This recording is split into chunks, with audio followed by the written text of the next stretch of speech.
The Council of Elders sat in their usual formation, that perfect circle they always insisted upon, as if geometry could somehow prevent disaster. I watched from my position near the doorway, mandibles clicking nervously, while Elder Vexthar raised one of his 6 arms for silence.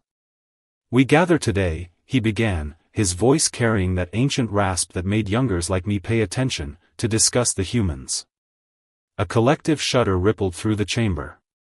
Of course it was about the humans. It was always about the humans lately. Elder Kronith, the oldest among us, leaned forward on her perch. Her scales had dulled to that gray color that spoke of centuries lived, wars survived, and patience thoroughly exhausted. "The Galactic Assembly grows restless," she said. "The Vorshan Collective wishes to test them." I nearly laughed out loud. Test them? The humans? Had the Vorshans learned nothing from the Krell incident? Perhaps, Elder Vexthar continued, fixing his primary eyes on each council member in turn, we should remind our aggressive friends what happened last time someone decided humanity needed to be taught their place in the galaxy. Oh, this was going to be good. I settled in, trying not to look too eager. The story of the Krell was my favorite cautionary tale, though few outside this chamber knew the full details. The Assembly preferred to keep certain embarrassments quietly buried in classified files. Vexthar's mandibles clicked in what might have been amusement, or possibly remembered horror. Hard to tell with elders. The Krell were magnificent warriors.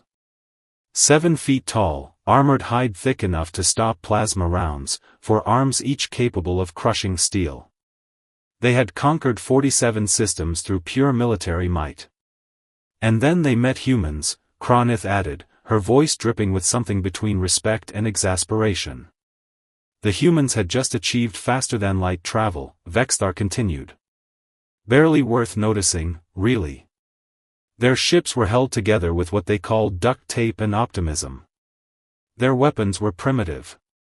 Their diplomatic corps consisted of a botanist named Marcus Webb, a former soldier called Jennifer Hayes, and a comedian. Yes, you heard correctly. A comedian. I had to stifle my laughter. Only humans would send a comedian to first contact. The Krell commander, Drathnor the Unconquered, decided these soft, pink creatures would make excellent slaves. So he did what Krell do best. He invaded. The chamber fell silent, everyone remembering what came next. Now, you must understand, Kronith said, her tone shifting to something almost fond. Humans have this peculiar characteristic. When you threaten them, when you back them into a corner, when you assume their kindness means weakness, something inside them just snaps. They call it going feral. Vexthar's eyes gleamed. The Krell attacked a colony world called New Perth. 3,000 civilians, mostly farmers and researchers. Drathnor expected immediate surrender. Instead, the humans smiled at him. They actually smiled. And then Marcus Webb, the botanist, looked the 7-foot murder machine straight in his primary eyes and said, "You really should not have done that, mate." Within 6 hours, Kronith picked up the thread, every human ship within 20 light-years changed course toward New Perth. Within 12 hours, human militaries worldwide had mobilized. Within 24 hours, they had reverse-engineered Krell shielding, improved upon it, and mounted it on their primitive vessels. By day 3, the Krell armada was in full retreat. I remembered the recordings we were shown in tactical training. The humans had fought with a creativity that bordered on insanity. They used their own damaged ships as projectile weapons. They hacked Krell communication systems and played something called death metal at volumes that caused neural feedback. One human pilot, I kid you not, actually rammed a Krell dreadnought while screaming, "This is for Steve." Nobody knew who Steve was. Nobody ever found out. But here is the truly terrifying part, Vexthar said, his voice dropping low. After they won, after they had Drathnor the Unconquered kneeling before their fleet, begging for mercy, do you know what they did? I leaned forward despite myself. They let him go. They repaired his ships. They gave him supplies. And Marcus Webb, that botanist, he patted Drathnor on his armored shoulder and said, "We good now, yeah? Just remember this next time you think about starting something." Then they went back to farming. The silence in the chamber was absolute. So when the Vorshans ask why we counsel against provoking humanity, Kronith said, her scales shifting to display colors of warning, remind them of this. Humans do not start fights. They end them. Permanently. Creatively. And then they offer you a beer and ask if you want to be friends. Elder Vexthar stood, his full height impressive even among our kind. The motion before us is clear. We tell the Vorshans no. We tell them to leave humanity alone. We tell them that some species are better as allies than experiments. All in favor? Kronith asked. Every arm in the chamber raised. The vote had barely finished when the chamber doors burst open with enough force to crack the ancient stone frame. A young messenger, scales still bright with youth, practically fell into the room, breathing hard enough that his translator struggled to keep up.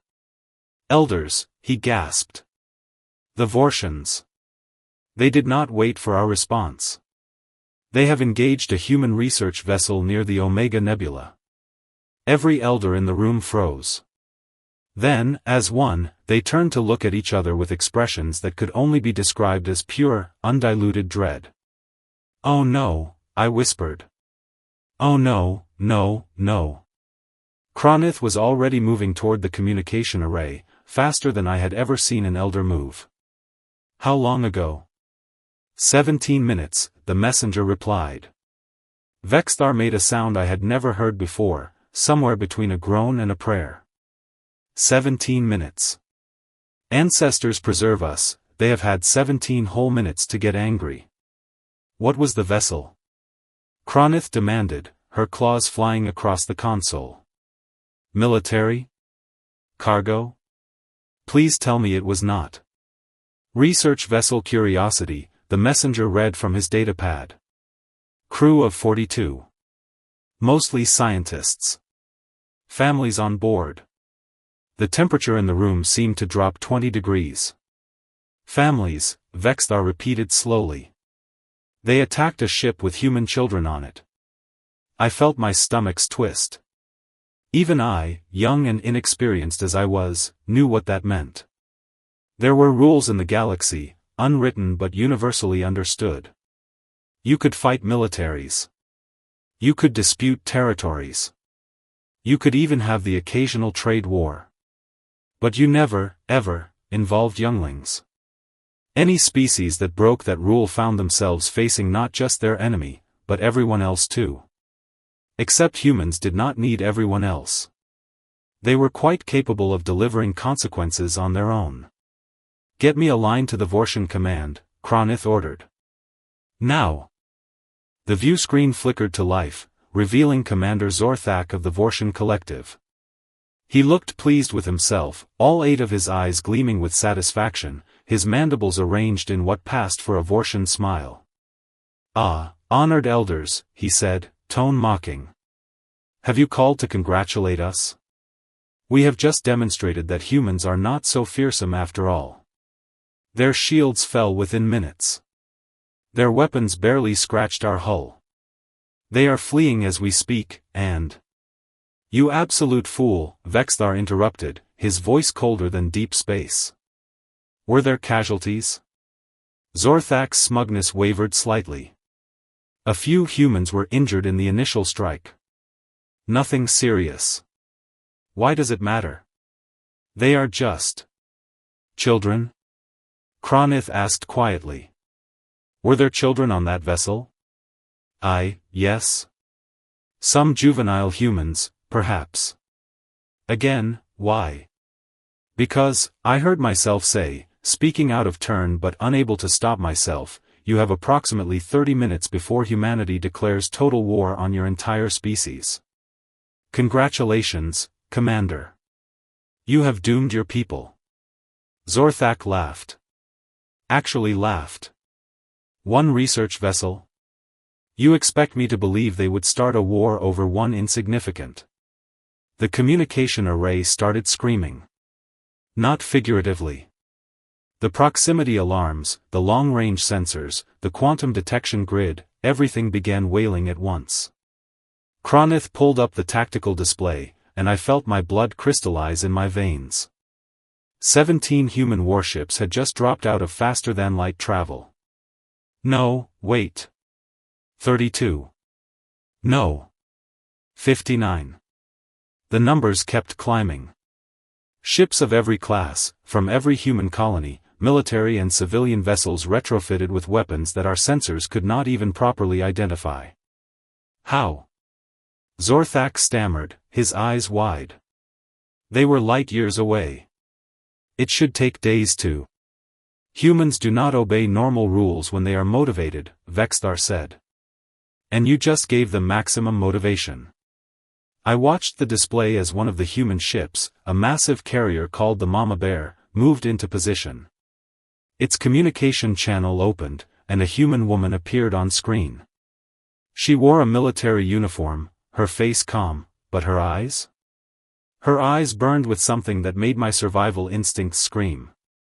Vorshan vessel, she said, voice steady as stone. This is Admiral Patricia Quinn of the Unified Human Defense Fleet. You have attacked civilians. You have injured children. You have exactly 60 seconds to power down your weapons and prepare to be boarded. After that, we stop asking nicely. You cannot threaten us. Zorthak roared. We are the Vorshan Collective. We have crushed empires. We. 45 seconds, Admiral Quinn said, still in that terrifyingly calm voice. This is outrageous. The Galactic Assembly will hear of this. We have rights. We. 30 seconds. I could see Vorshan reinforcement ships trying to jump in. They never made it. Human vessels intercepted them mid-jump, something that should have been impossible. More ships kept appearing, surrounding the Vorshan fleet in a sphere of controlled fury. 15 seconds. Wait. Zorthak finally showed sense, his bravado crumbling. Wait, we surrender. We did not know. We. Too late for that, Admiral Quinn said. You had 60 seconds. You used them to posture. Now you get to learn why the elders warned you. 10 seconds. Vexthar closed his eyes. Kronith turned away from the screen. I could not look away, horrified and fascinated in equal measure. The human fleet opened fire, and it was not like any battle I had ever witnessed. It was surgical. Precise. They disabled every Vorshan weapon system simultaneously. They carved through shields like they were decorative. They left the ships intact, the crews alive, but completely helpless. It took 90 seconds. 90 seconds to reduce the pride of the Vorshan Collective to floating scrap, begging for mercy. Admiral Quinn's face reappeared on screen. The injured children are expected to make full recoveries. Consider yourselves fortunate. You are all now prisoners of war. The Galactic Assembly will be notified. Your species will pay reparations. And Commander Zorthak? Yes, he whispered. If anyone from your collective ever threatens a human civilian again, we will not show up with warships. We will show up with something much worse. Are we clear? What could be worse than this? He asked. Admiral Quinn smiled then, and it was the most terrifying expression I had ever seen on any face. You really do not want to find out. The transmission ended. The human fleet began recovery operations, pulling Vorshan survivors from disabled ships with the same efficiency they had used to defeat them. Elder Vexthar turned to address the council, but he was looking at me when he spoke. Let this be recorded. Let it be taught. Let it be remembered. The elders cautioned against provoking humans. The Vorshans did not listen. And in less than 1 hour, they learned what the rest of us already knew. Never make humanity choose between peace and their children, Kronith finished. They will choose their children.